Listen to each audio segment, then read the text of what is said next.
할렐루야. 예배에 오신 모든 분들을, 또 함께 예배드리는 모든 분들을 주님의 이름으로 환영하며 축복합니다. 우리 자신에게 또 옆에 분에게 서로 고백했으면 좋겠습니다. 하나님을 예배합시다. 서로 고백하겠습니다. 하나님을 예배합시다. 그 있는 자리에서, 또 함께 예배하는 그 자리에서 우리 주 앞에 영광의 박수를 올리며 함께 같이 찬양하며 나가겠습니다. 할렐루야.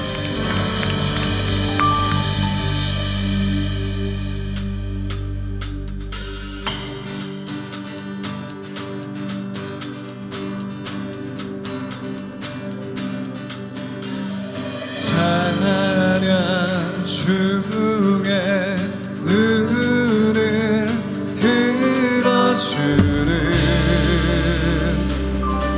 주를 보내 소망 중에 마음 다해 주만 나 바라네. 주님을 원해 나에게 힘주시네. 주님 안에 모든 두려움 사라져 사라져.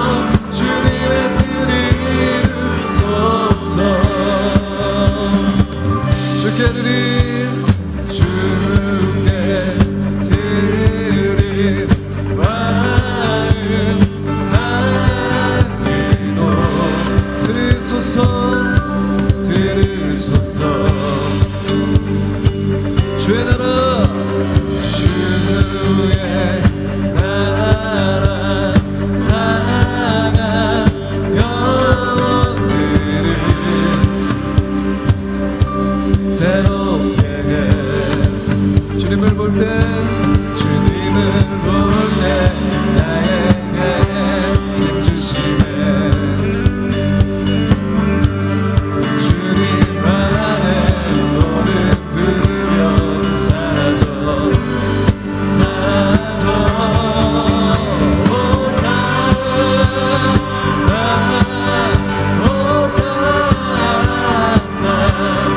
구원의 주 하나님 찬양 받으실 주님 호산나 호산나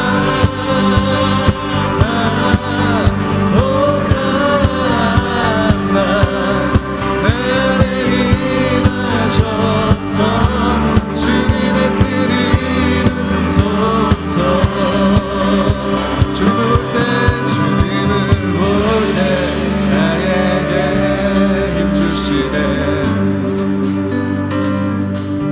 주님 안에 모든 두려움 사라져.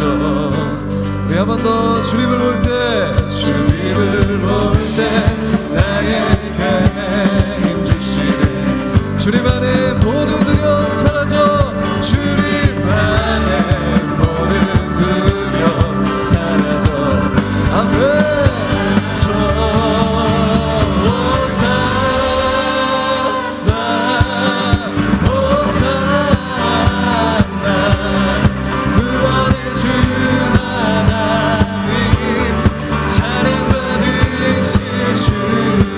호산나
무릎 꿇고 엎드리니 우릴 겸손케 하소서. 악한 데서 눈을 돌려 모든 상거리오니 깨끗한 손 주옵소서. 주님만 높여드리기 원해. 정결함만 주옵소서.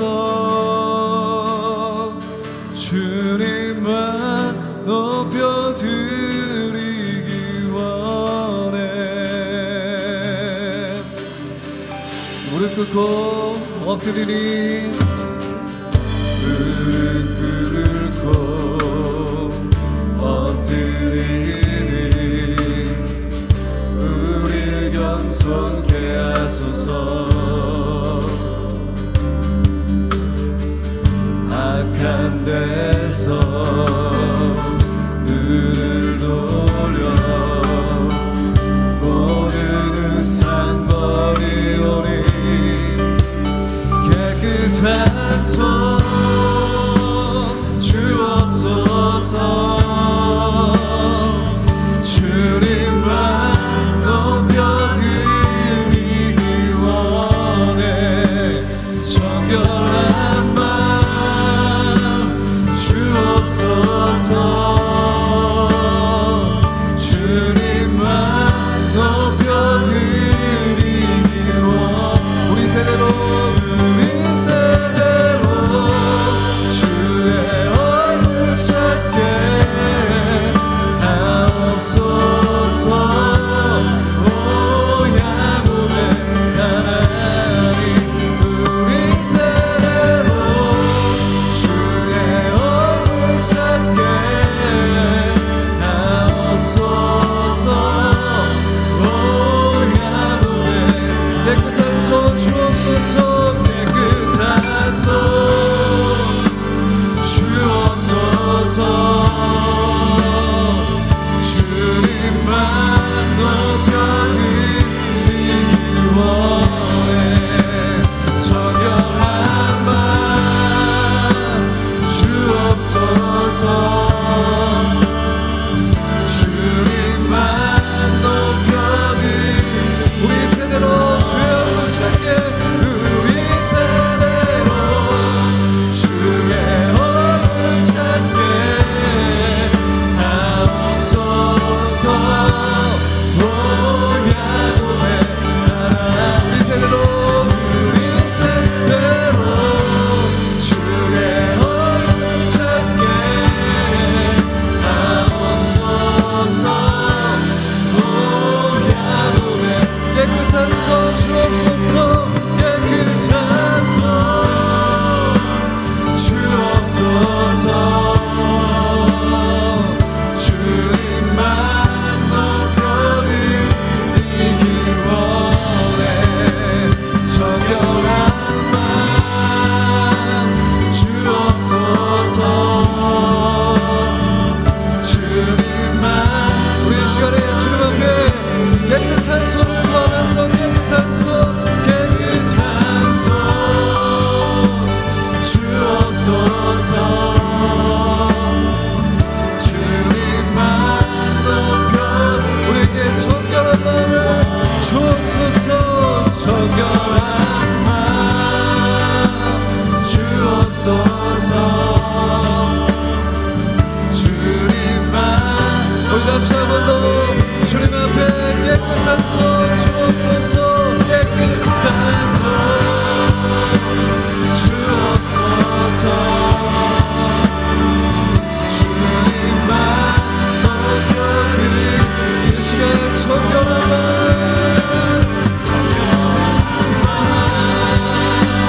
주옵소서. 주님만 높여드리기 원해.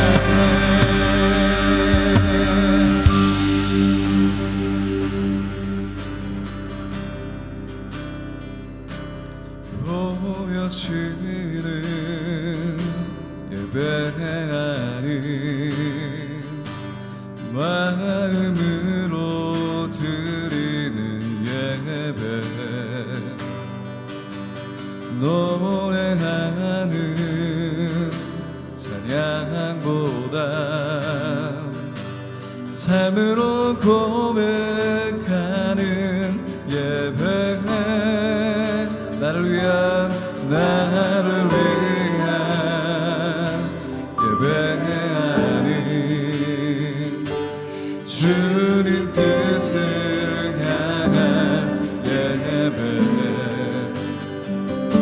내 마음과 정성 다하여서 주 앞에 드려지는 예배, 다 함께 주 앞에 엎드려 주 앞에 엎드려 경배합니다.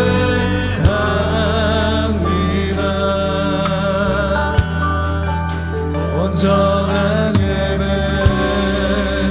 내 맘의 예배, 내 모든 것 받기 합당하신 분, 주 앞에 엎드려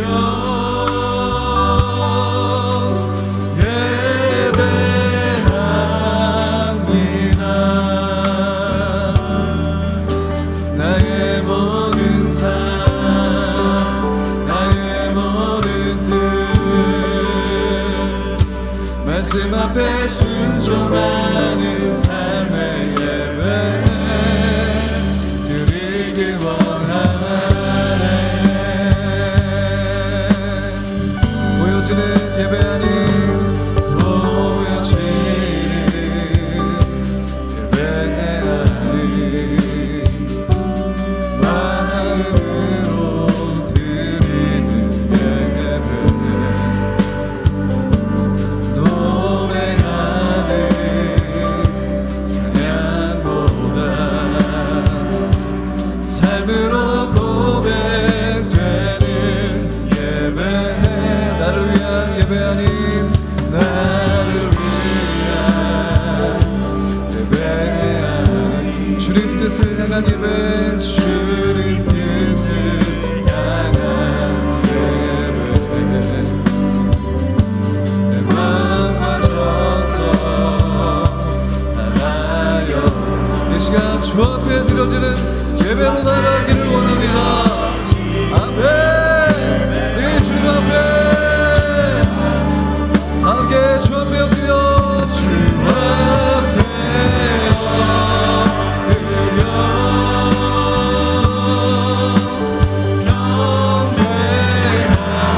경배합니다. 온전한 예배, 내 맘의 예배, 내 모든 것 받기 합당하신 분, 주 앞에 엎드려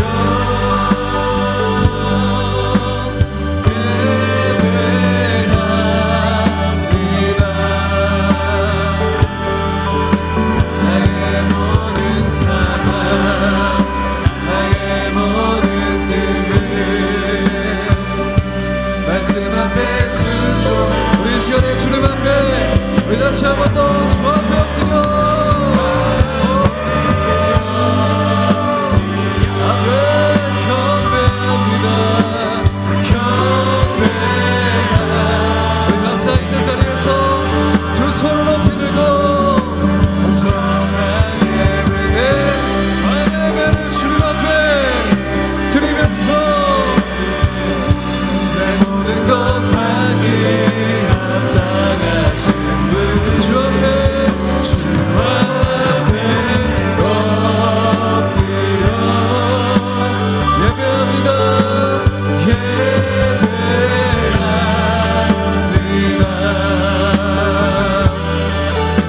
나의 모든 삶,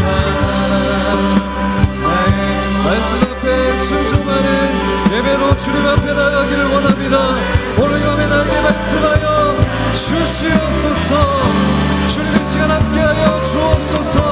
다 함께 주와 몸으로 통성으로 기도하겠습니다. 주여, 살아계신 아버지 하나님, 오늘 밤에 우리 가운데 함께하여 주시옵소서. 온전히 우리가 주님 앞으로 우리 마음을 드리며 나가는 시간이 되기를 원합니다. 주님 뜻 가운데 나가는 시간이 되기를 원합니다. 성령 하나님 인도해 주시고 우리 가운데 함께하여 주옵소서. 주님 앞에 온전히 서하여 주시옵소서.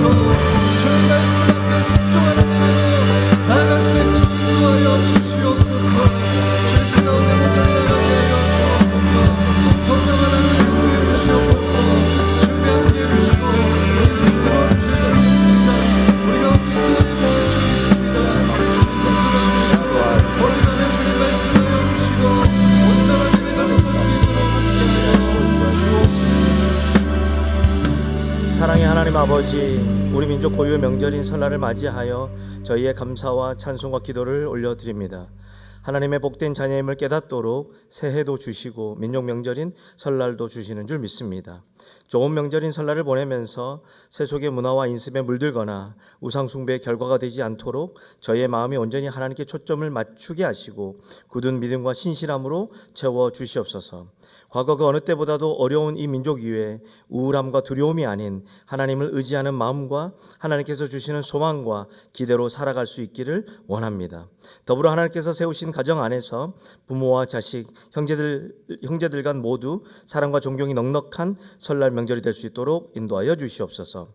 하나님, 우리 주변에서 살아가지만 미처 돌보지 못한 소외된 이웃과 어두움에 사로잡혀 고통 속에서 나를 보내는 북쪽의 사람들에게도 사랑이 충만하시며 끝까지 붙드시고 지키시는 주 예수 그리스도의 복된 소식이 전파되는 한 해가 되기를 원합니다.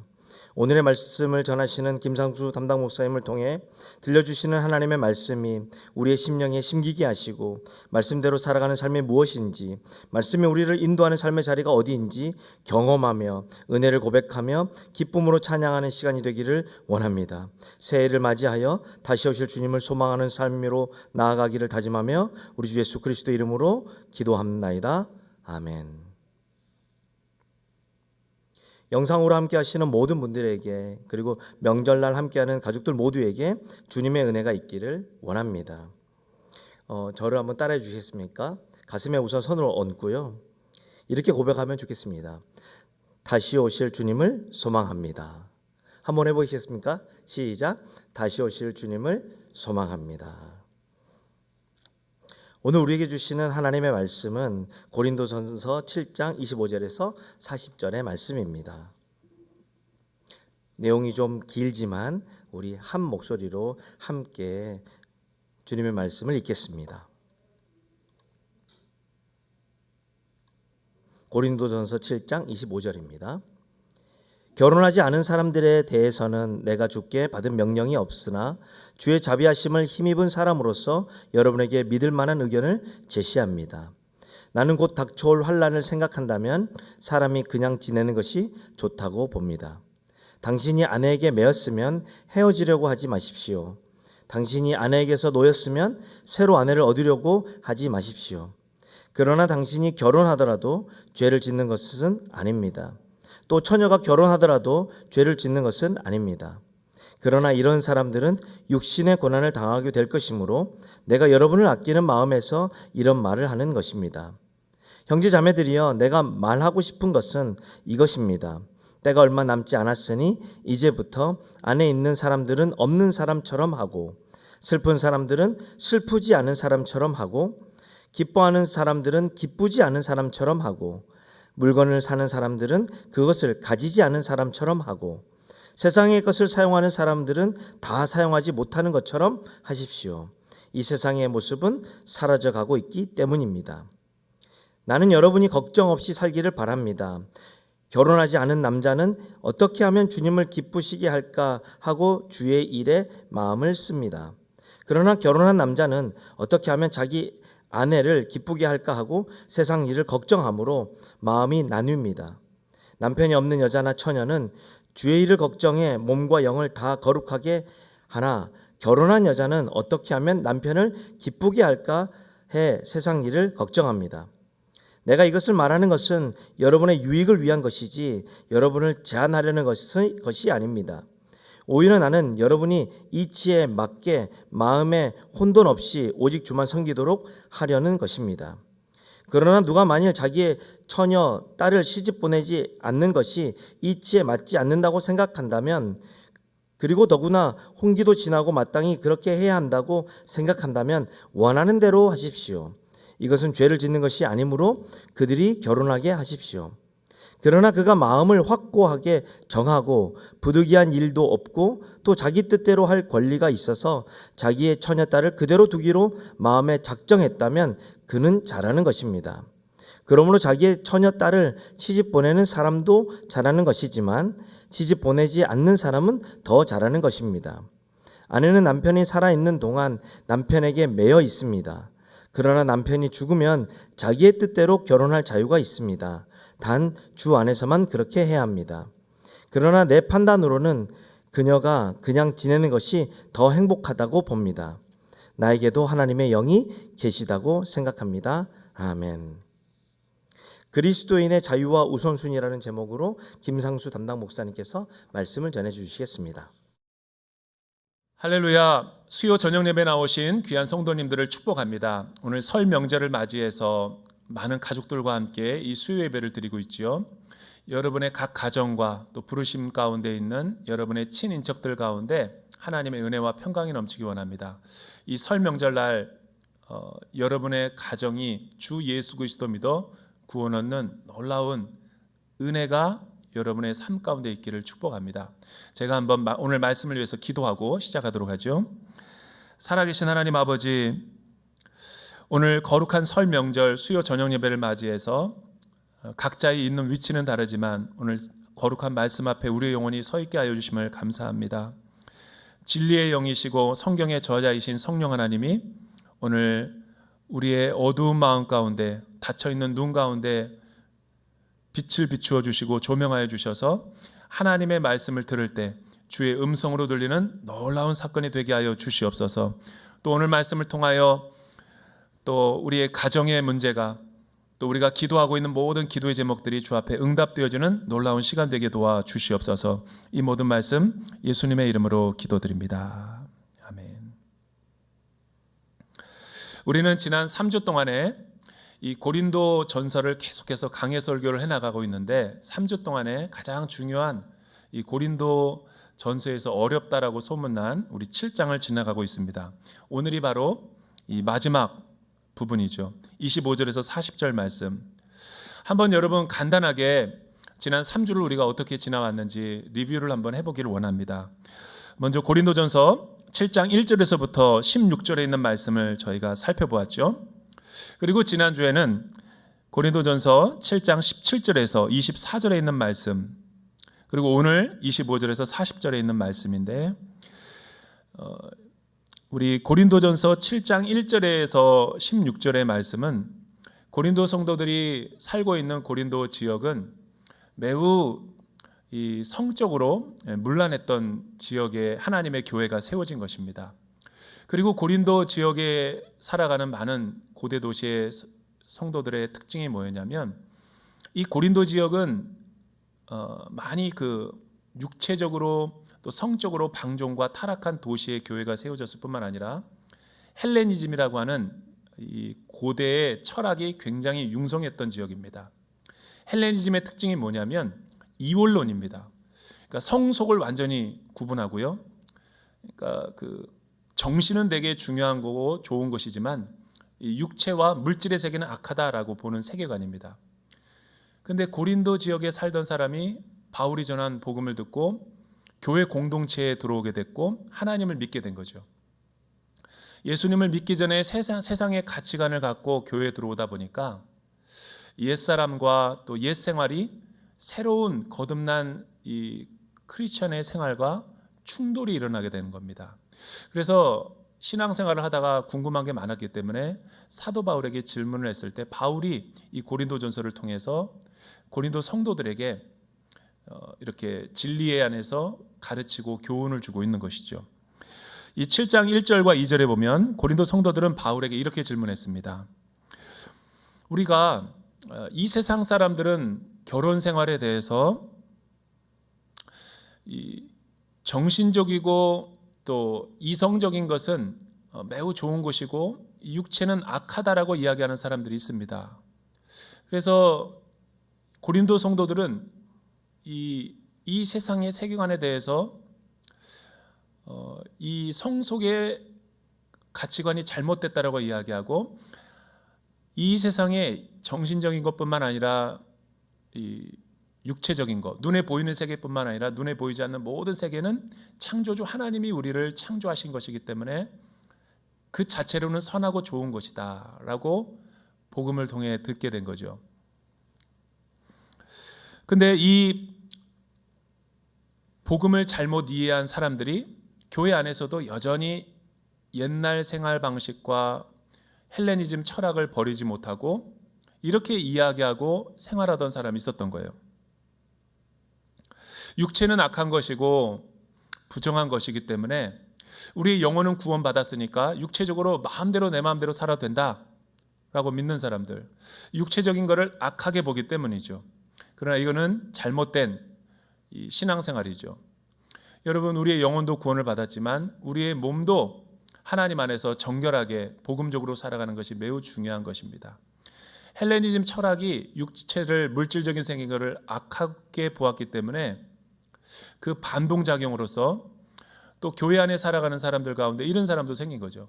이 악한 육체의 문제, 또 물질의 세계를 우리가 훈련을 통해서 금욕주의와 또 극단적인 훈련을 통해서 더 나아지고 개선되고 성화될 수 있다, 거룩해질 수 있다라고 믿는 사람들이 생겨난 거예요. 그 잘못된 믿음을 가지고 교회 안에서 살아가고 있는 사람들이 바울에게 이렇게 질문한 것이죠. 남자가 여자를 성적으로 가까이 가지 않는 것이 좋다고 합니다. 이거는 바울이 말한 게 아니라 결혼 생활에 대해서 궁금해하던 이 고린도 성도들이 바울에게 질문을 한 것입니다. 바울은 이거에 대해서 단호히 배격을 하면서 오늘 말씀을 통해서 우리에게 가르쳐주고 있는 것이죠. 바울은 고린도 성도들에게 이렇게 이야기했습니다. 그거는 성경적인 가치관이 아니고 복음적인 가치관이 아니고 십자가로 구원을 받은 사람들의 결혼 생활이 아닙니다. 그러니까 남자가 여자를 성적으로 가까이 하지 않는 것이 거룩한 것 같고 금욕적으로 보여서 좋은 것 같지만 그거는 하나님적이지도 않고 성경적이지도 않은 세상의 가치관이 혼합된 것이죠. 여러분, 그러면 교회에 들어오고 예수를 믿고 복음을 믿은 성도들은 어떻게 결혼 생활을 하는 것이 옳습니까? 3절과 4절에서 바울은 말하는 거예요.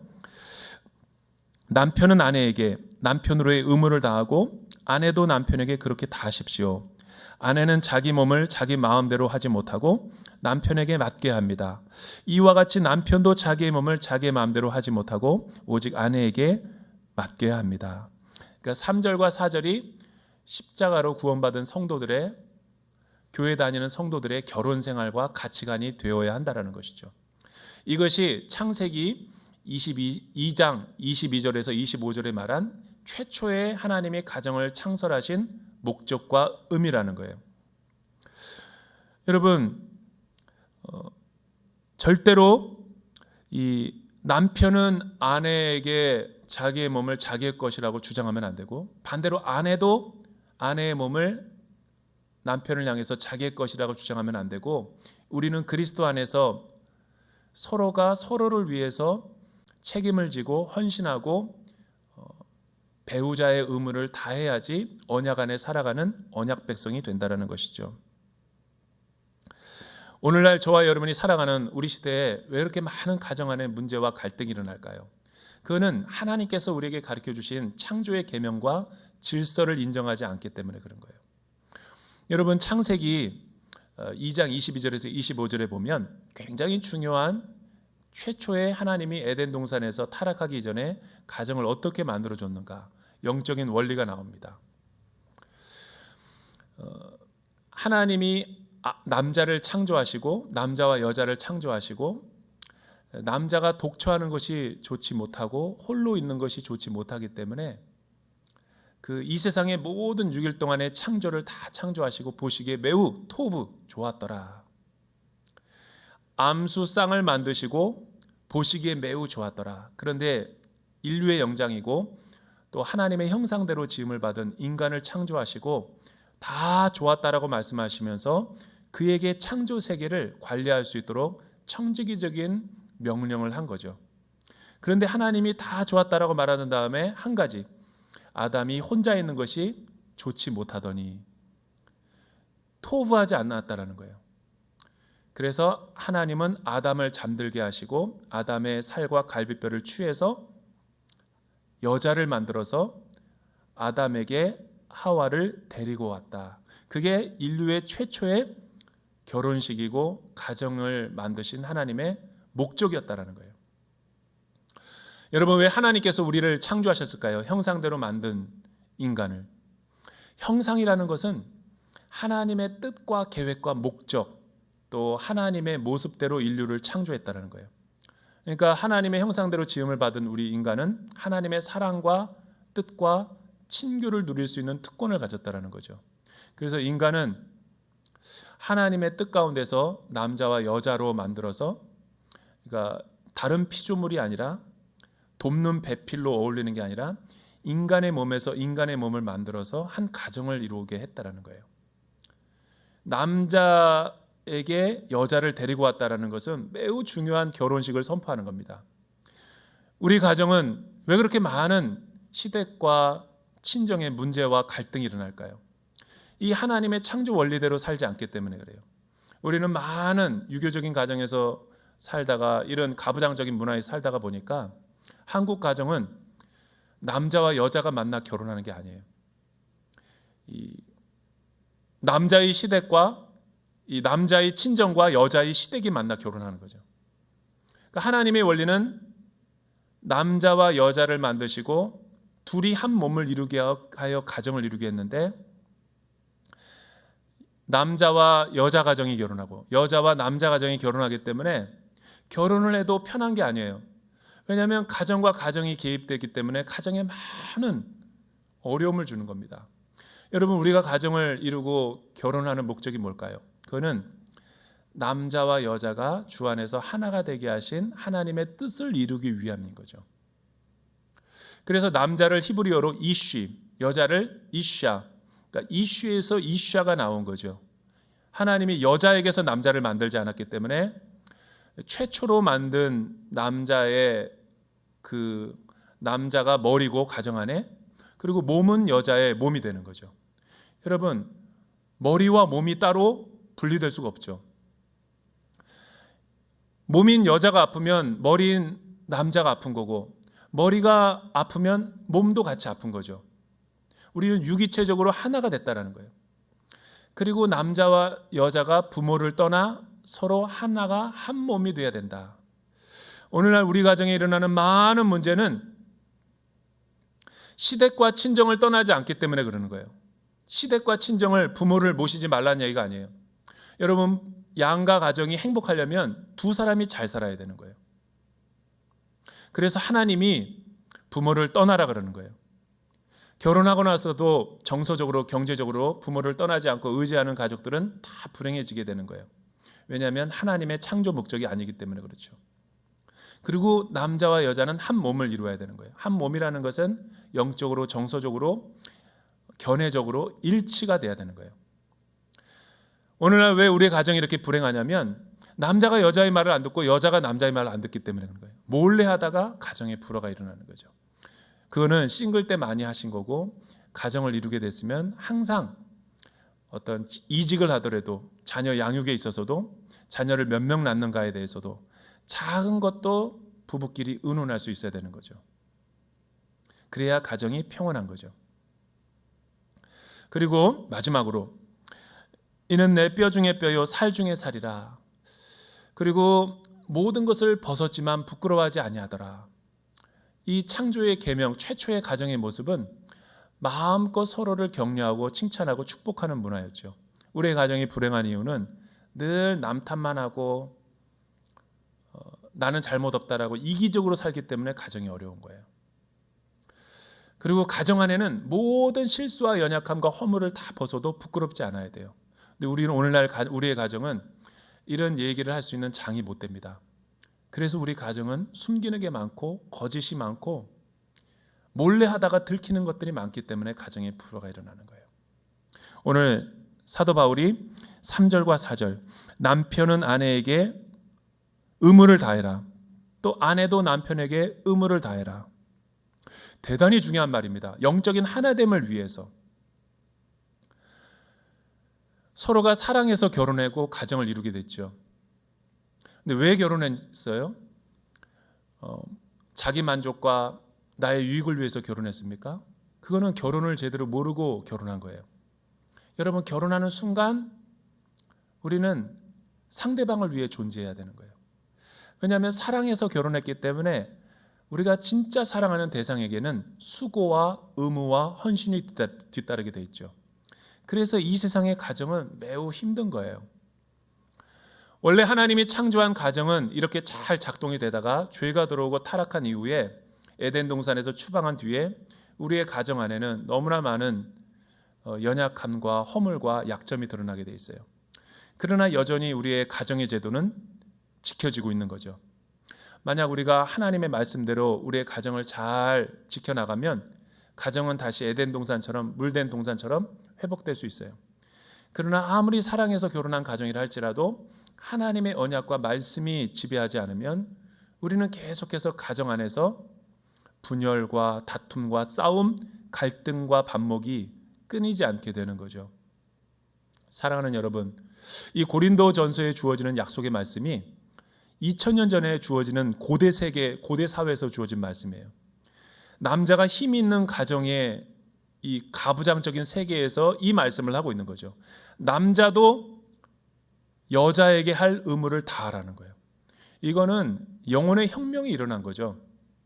복음이 들어오고 가정 안에, 이런 가정 안에서 우리가 복음을 듣고 하나님의 뜻대로 가정을 살아가게 되면 남편도 아내를 사랑하게 되는 거고 아내도 남편의 말에 순종하게 되는 이상적인 사회가 만들어진다는 거예요. 그래서 여러분, 잘못된 헬레니즘의 철학 사상에 물든 가정을 경계하라는 거예요. 잘못된 이원론적인 세상의 가치관을 따라서 가정을 만들지 말고 말씀으로 돌아가서 남자는 아내에게, 또 남편은 아내에게, 아내도 남편에게 서로의 의무와 책임을 다하라는 거죠. 또 하나, 부부는 멀리 떨어지면 안 된다는 거예요. 각방을 쓰면 안 되고 분방하지 말고 하나가 돼서 가정을 잘 세워나가라는 거죠. 최근에 우리 가정 가운데 주말 부부도 있고 기러기 우리 부부들도 원치 않게 일어나고 있죠.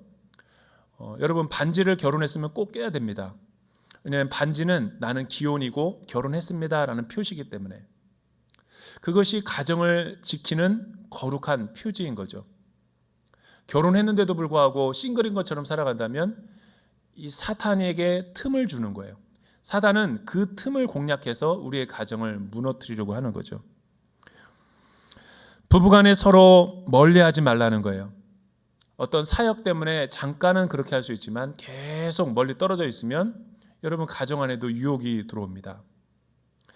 성도 여러분들이 이렇게 살아갈 수 있기를 축복하고, 또 처음 예수님을 믿을 때 우리는 부르심의 위치가 다 다르게 예수님께로 나옵니다.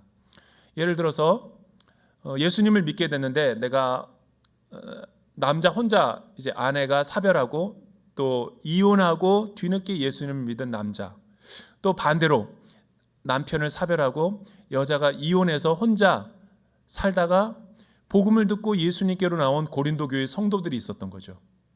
이에 대해 질문하니까 바울이 이렇게 이야기하는 겁니다. 내가 결혼하지 않은 사람들과 과부들에게는 나처럼 그냥 혼자 지내는 것이 좋겠다라고 말하고 싶습니다. 그러나 이거는 성경의 말이 아니라 내가 말하는 사견입니다. 왜냐하면 다시 결혼을 하게 되면은 또 남자와 여자를 수고하고 섬기는 일에 다 하기 때문에 얼마 남지 않은 우리의 삶을 혼자 그냥 지내는 것이 좋습니다. 그러나 만일 절제할 수 없다면, 정욕이 불타오르거나 성적으로 연약하다면 결혼해도 죄를 짓는 것이 아닙니다. 이렇게 권면하고 덕을 세워주는 거죠. 또 결혼한 사람들에게는 다시 명령하는 거예요. 왜냐하면 결혼한 사람들에게 이렇게 가정의 불화와 이혼의 위기가 있는 사람들이 있었던 것 같아요. 그 사람들에게 이렇게 명령합니다. 또 결혼한 부부라 할지라도 남자는 예수를 믿는데 여자가 안 믿고, 여자는 예수를 믿는데 남자를 안 믿는 가정들, 서로 뜻이 안 맞아가지고 이혼하고 싶어하는 그런 생각들이 있었던 가정이 있었던 것 같아요.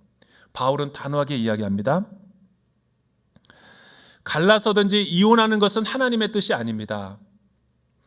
마가복음 10장 4절에서 9절 말씀을 통해서 또 마태복음 19장에 있는 말씀을 통해서 바울이 강력하게 권면하는 것은 이혼은 하나님의 뜻이 아니다. 이혼하는 것을 뭘 트렌드로 알고 유행으로 아는 사람이 있는데 불가피한 이유가 있을 때는 이혼할 수 있지만 하나님 안에서 결혼한 그 결혼 생활은 잘 지켜줘야 된다. 그래서 예수 믿는 남편도 예수 믿지 않는 아내를 버리면 안 되고 예수 믿는 아내도 예수 믿지 않는 남편을 버리면 안 됩니다 라고 설명을 해주고 있는 거죠. 그리고 또 어떤 남편과 아내가 각각 예수를 믿지 않는다 할지라도 그 배우자들과 헤어지기 원하지 않는다. 그러면 그들을 버리면 안 된다는 거예요. 이게 우리의 예수 믿을 때 처음 부르심이 다 다르기 때문에 복음에 비추어서 이렇게 설명해 주고 있는 거죠. 왜? 결혼 생활을 잘 하게 하는 것이 하나님의 뜻이기 때문에 그렇다라는 거예요. 이 문제에 대해서 마태복음 19장에는 바리새인들이 예수님께 이혼 문제에 대해서 또 독신의 문제에 대해서 질문하는 장면이 나옵니다. 이 모습을 통해서 마태복음 19장을 보면 이혼에 대해서 예수님의 견해가 나오고 또 독신에 대해서 이 예수님의 해석이 잘 드러나는 것을 볼 수가 있죠. 예수님의 해석을 비교하고 바울의 해석을 비교하면 결론적으로 얻어지는 것이 하나가 있어요. 여러분, 가정은 이 세상에 한시적으로 일시적으로 존재하는 사회 제도입니다. 그래서 마태복음 19장에서 종교 지도자들과 바리새인 사두개인들이 예수님께 묻죠. 이스라엘에 이 장남이 있었는데 여러 형제들이 7형제들이 있는 이 장남이 자녀를 낳지 못하고 죽었을 때 둘째가 결혼해서 자녀를 낳아주는 고엘 제도가 있었어요. 그러니까 친족 구원법이죠. 대를 이어가게 하기 위해서. 근데 둘째도 죽고 셋째가 들어왔고 셋째도 그냥 죽고 자식이 없이 죽고 7째까지 그렇게 됐다는 거예요. 그래서 사두개인들이 질문하죠. 나중에 천국에 갔을 때 부활했을 때 누가 누구의 남편이고 아내입니까? 그러니까 예수님께서 정확하게 전곡을 찔러 대답하죠. 하나님 나라에는 결혼 제도도 없고 또 다시 결혼하는 것이나 이혼하는 것이 없기 때문에 서로 그런 거를 질문하고 대답할 필요가 없다라고 말합니다. 또 독신하는 것이 옳습니까? 틀립니까? 라고 얘기했을 때 독신은 아무나 할 수 있는 것이 아니다. 하나님의 특별한 은사가 부르심 있는 사람이 독신을 하는 거고 나머지는 다 결혼을 통해서 가정을 이루어서 하나님의 창조 질서와 계명에 따라가야 되고 생육하고 번성하고 이 땅에 충만해서 하나님이 이루시고자 하는 하나님 나라의 영광에 부합하는 삶을 살아야 된다. 여러분, 이 말씀이 왜 중요한 걸까요?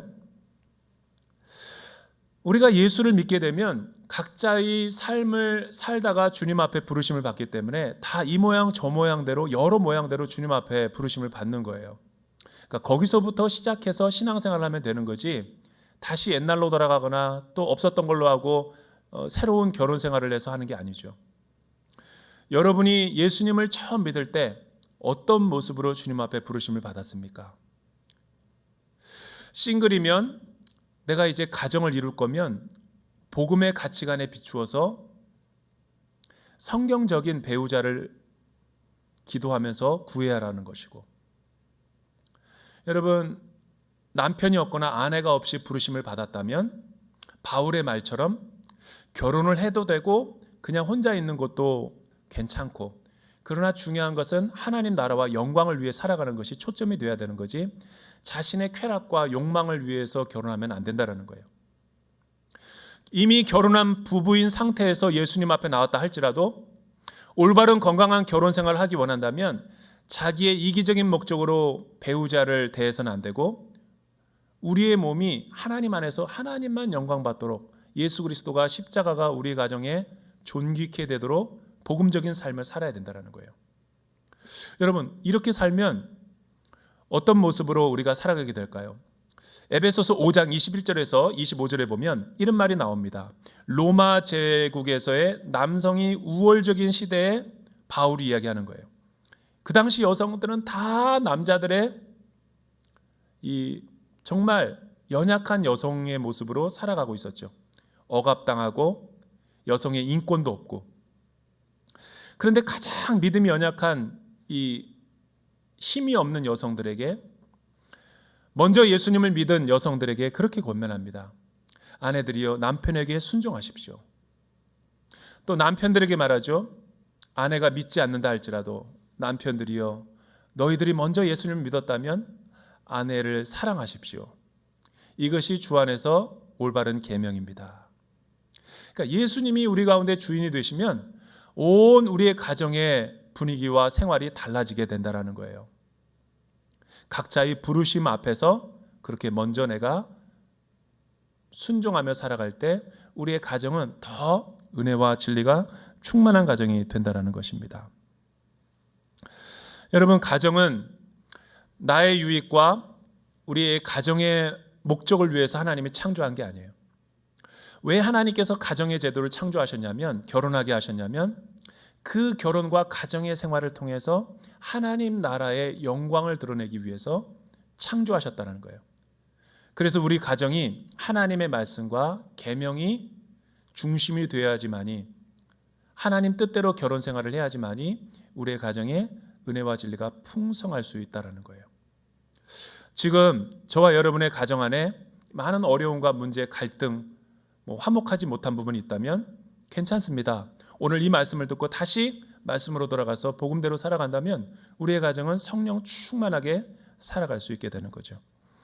17절에서 40절에 있는 말씀, 여러분 17절에서 40절의 말씀이 그 말씀이었고 25절에서 40절의 말씀을 보면 이제 결혼하지 않은 독신에 대해서 이야기하는 거예요. 누군가가 바울에게 질문했겠죠. 어떤 사람은 정말 이제 주님이 다시 오실 것인데 종말론적인 삶을 살아가는데 결혼해서 뭐하냐? 혼자 사는 것이 더 의미가 있다. 결혼하는 사람에 대해서 막 비판하는 사람이 생긴 거예요. 바울은 뭐라고 말하냐면 그건 되게 대단히 잘못됐다라는 거예요. 여러분, 고린도전서를 우리가 공부하고 있는 목적이 뭐죠? 복음의 본질, 다시 복음으로 돌아갈 것을 우리가 생각하면서 이 고린도전서 강의를 시작했죠.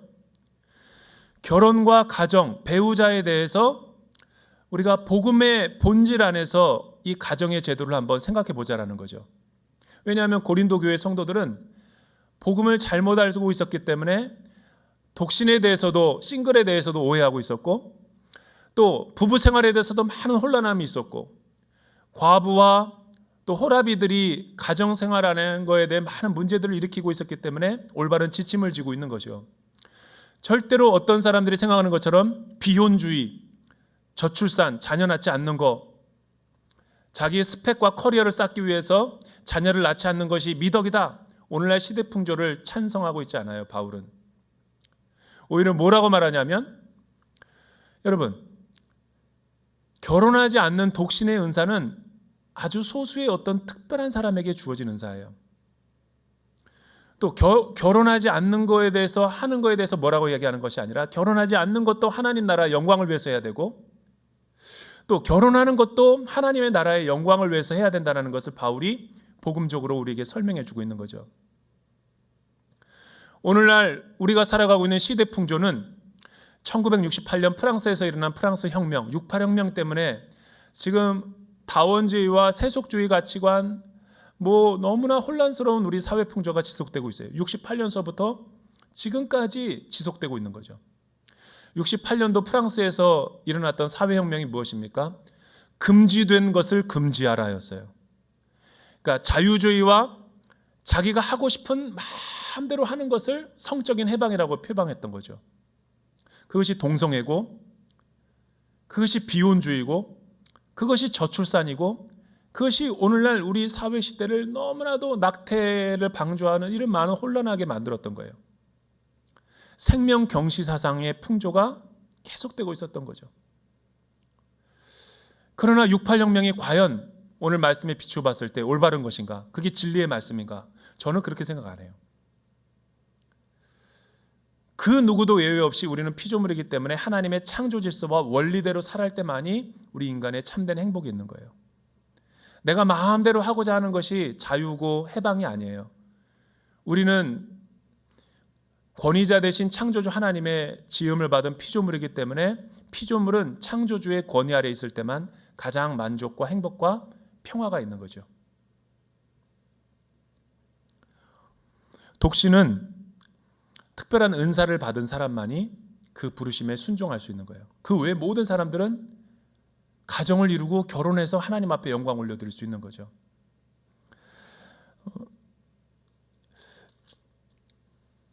여러분, 오늘 메시지가 저와 여러분들에게 주는 교훈이 뭐죠? 오늘날에 일어나고 있는 많은 비혼주의, 결혼에 대한 잘못된 생각은 저는 기독교 세계관, 오늘 바울이 말하는 복음적인 가치관을 통해서 올바른 가르침과 교육을 받을 때 잘못된 생각에서, 헬레니즘적인 생각에서 고린도 성도들이 빠졌던 결혼관, 가치관에서 벗어나서 참된 자유와 해방을 누릴 수 있게 되는 것이죠. 저는 바울이 이야기하는 결혼관과 가정의 가치는 하나라고 봐요. 하나님이 원래 창조한 가정의 모습, 하나님의 뜻대로 우리가 가정의 생활을 할 때 가정은 물된 동산과 같이 너무 행복하고 복된 생활이 될 수가 있는 거죠. 다시 한번 여러분들에게 도전합니다. 지금 가족들이 다 설 연휴를 보내기 위해서 모여 있어요. 우리나라의 80%가 이 제사를 지내는 가정 가운데 다 이렇게 연계가 되어 있다 그래요. 그러니까 5천만 인구 가운데 80%가 다 이 제사 문제로 갈등하고 있다는 거죠. 여러분, 예수 믿는 사람으로서 복음을 듣고 우리가 예수를 믿은 가정으로서 어떻게 믿지 않는 불신의 가정과 시댁과 친정, 이 예수 믿지 않는 가정들과 올바른 관계성을 맺으며 살아갈 수 있을까요? 제사에 드리면서 절해라, 절하지 않는 것 때문에 많은 갈등을 일으키죠. 그리고 또 이 형제들과, 믿지 않는 형제들과 멍해를 같이 매야 되는 것 때문에 많은 갈등을 이루고 있죠. 제가 오늘 말씀의 적용으로 팁을 하나 드릴게요. 믿지 않는 가정들에서 우리가 어떻게 도리를 다하며 살 수 있을까? 믿지 않는 부모, 믿지 않는 시댁 식구들, 또 우리와 다른 종교를 갖고 있는 이 제사 지내는 것을 미덕으로 아는 가정들과 어떻게 하나가 될 수 있을까? 3가지 팁을 드립니다. 첫째는 평소 믿지 않는 가정들에게 잘 섬겨드려야 돼요. 여러분, 제사를 드린다 그래도, 절은 안 해도 제수 음식을 만들기 위해서 여러분이 최선을 다해서 미리 하루 동안 가서 음식을 다 만드는데 도와드려야 돼요. 그러나 절은 하지 마십시오. 절을 하라고 왜 안 하냐고 물을 때는 이렇게 대답하셔야 돼요. 그 헌신과 수고를 다 하고 집안 살림을 다 해주고 어머니 아버지의 믿는 그 제사 지내는 거는 좋은 것입니다. 그러나 저는 기독교를 갖고 있습니다. 부모님들이 그 유교를 중요시 여긴다면 나에게도 중요한 이 종교가 있기 때문에 존중해 주시면 좋겠습니다. 이야기해야죠. 그리고 잘못된 가치관에 대해서 이렇게 얘기할 수 있어야죠. 조상에게 부모에게 효하는 것은 좋은 유교 전통입니다. 그러나 죽은 사람이 이 귀신이 들려가지고 조상신이 돼서 우리 집안의 모든 생사화복을 주관한다고 믿는 것은 무속신앙이고 샤머니즘이지 잘못된 가치관입니다. 사람은 죽으면 다 흙으로 돌아가기 때문에 우리의 삶을 지배할 수 없습니다. 이 세상은 하나님이 창조했기 때문에 하나님을 믿을 때 우리의 모든 삶은 온전해질 수 있습니다. 여러분, 그래서 믿지 않는 사람들과도 예수 믿는 사람으로서 잘 우리가 세우고 하나가 될 수 있다는 것을 사도 바울은 이야기해 주고 있는 거예요. 모든 사람들이 부르심을 받은 그 위치에서 복음의 능력을 가지고 가정의 덕을 잘 세워나가기를 주님의 이름으로 축복합니다. 제가 기도할게요. 살아계신 하나님 아버지, 오늘 그리스도인의 참된 자유와 또 복음의 능력이 무엇인가를 이 고린도전서 7장을 통해 배웠습니다. 하나님, 고린도 성도들은 예수 믿기 전에 가졌던 많은 인본주의적인 사상과 헬레니즘적인 잘못된 생각들 때문에 신앙생활을 하면서도 우리 교회 안에 많은 어려움들이 있었습니다. 그 어려운 문제들에 대해 결혼 생활, 그리고 또한 독신에 대해서, 그리고 또 배우자들의 문제에 대해서, 또 어떻게 건강한 가정생활을 할 수 있는지 바울은 복음적으로 잘 설명해 주고 있습니다. 주님, 결론적으로 나의 유익의 목적이 가정생활의 의미가 아니라 하나님이 우리를 어떠한 모습으로 불렀던지 간에 우리의 가정의 생활을 통해서 하나님께서 큰 영광 받으시기 원하시는 하나님의 나라의 영광을 위해서 우리가 살아가야 된다는 것을 배웠습니다. 이 약속의 말씀이 우리 모든 가정에 복음이 되고 능력이 되는 하루가 되게 축복하여 주시옵소서. 예수님의 이름으로 기도드립니다. 지금은 교회의 머리 되신 우리 주 예수 그리스도의 은혜와 하나님 아버지의 크고 놀라우신 사랑과 보혜사 성령님의 내주하심과 동행하심과 함께하심의 은혜가 오늘 귀한 말씀을 듣고 이 말씀의 뜻대로 살아가기를 소원하는 머리 숙인 주의 권속들 위에, 또 우리의 가정과 시댁과 친정 모든 가족 위에 이제로부터 영원토록 함께하시기를 간절히 축원하옵나이다.